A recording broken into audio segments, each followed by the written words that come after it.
Ready? Yeah. 1, 2, 3.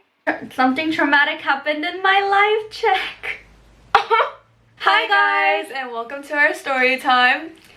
So today We have a very interesting story to tell you guys.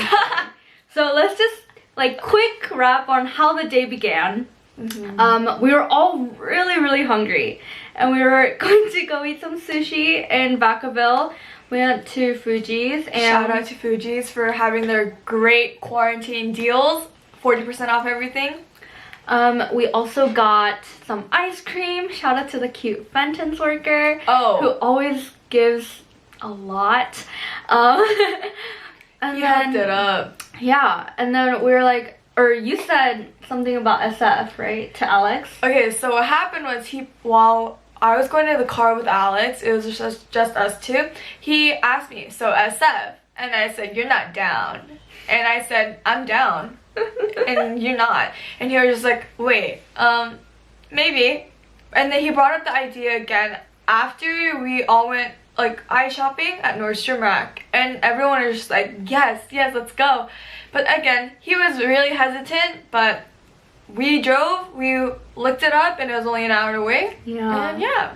Alex's phone was already at a very low percentage. He was the one on aux because his phone was the only one connected to his car. And I think Ash had the highest battery percentage out of all of us. I was navigating with my phone, so my battery was dying. We went to two places. We went to see this great view of the entire city, the whole skyline. You could see the beach, the tall skyscrapers, and also all the residential areas around that area. And we also went to this beachfront kind of a thing. It wasn't really much of a beach, just rocks where the land and sea meet. I don't know. I don't know. The first place though, it was definitely a 360 view of SF. And so pretty. Yeah. Insert photos.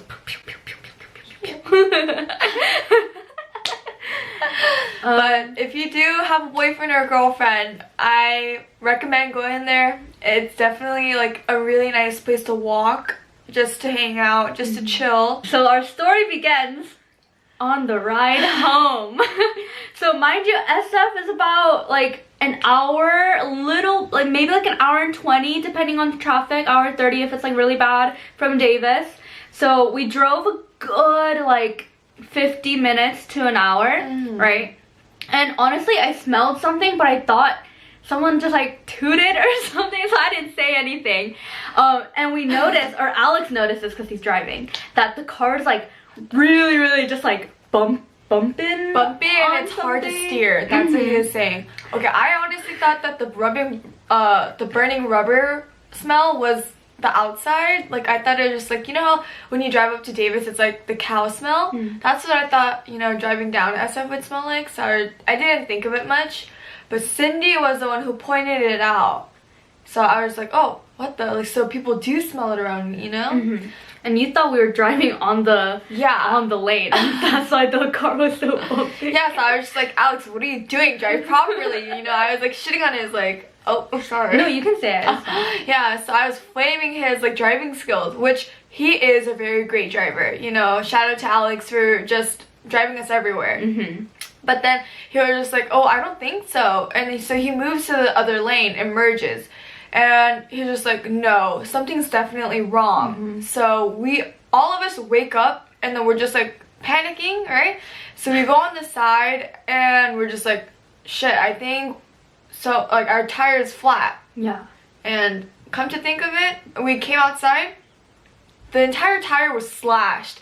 If there is a picture, let's insert it somewhere here because you guys don't understand how bad the tire was. I looked at it after we came back and there was more than 2 punctures on the tire, a slash, and on the other side of the tire where it would have been on the side of the car kind of thing, there was another slash, another puncture. So when Cindy and I were looking at it after we came back, we were like, maybe someone did this on purpose while we were parked looking at all the great views. But Alex said that if it had been someone who slashed it before, then we would have had to stop a lot earlier.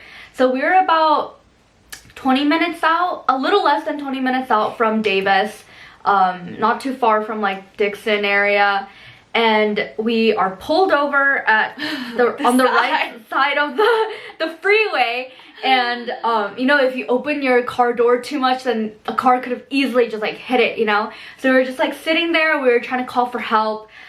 We considered like AAA or like a 24-hour like road assistance kind of a thing.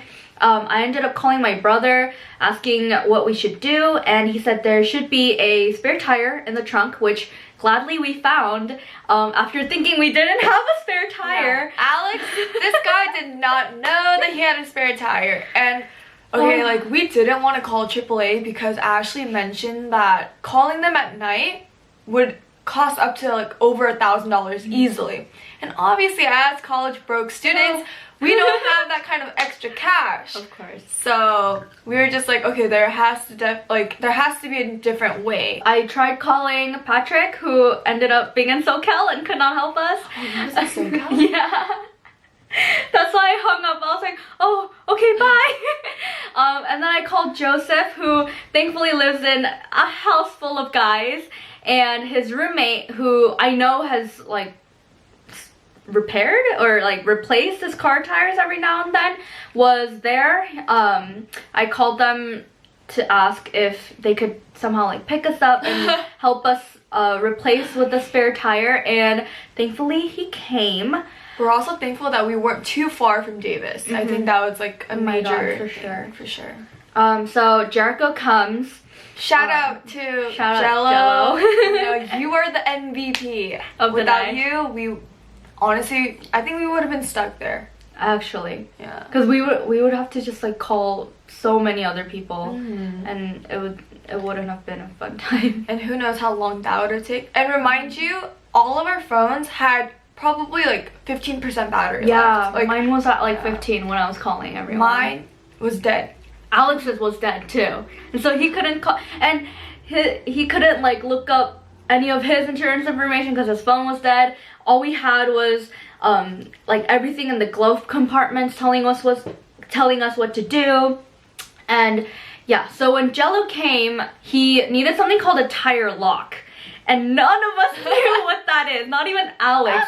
So we're searching the trunk of the car where the spare tire was. There's like tools back there, and since none of us even know what it looks like, we're just like so confused. We're like trying to look for it, and Ash goes to, I think it was also in the glove compartment. I couldn't see it when I was looking through there. But Ash somehow found it and gave it to Jello. Jello started operating, and yeah, our car was like so close to the freeway, we had to like back up. And since the punctured tire was on the left side of the car, we had to like lift the car up a little bit, but there was like a ledge on this side, so if he lifted up too much, then the car could have flipped over. And oh, like the stress levels are just out of this world. Everyone's stress level was like here when it's like normally here. And like while we were on the side, all the cars on the freeway, they go so fast, especially the trucks. Like I genuinely felt like if Jello didn't mention to go like diagonally, like we probably would have gotten hurt. You know, that's what it felt like for me, at least. So. Also, while fixing our car, like all of us were just learning, and we're just like amazed, you know, because like I've never seen it before. He also did it really fast. I think it took like 10 minutes, so we weren't freezing for that long, thankfully. But yeah, and then afterwards we just left home.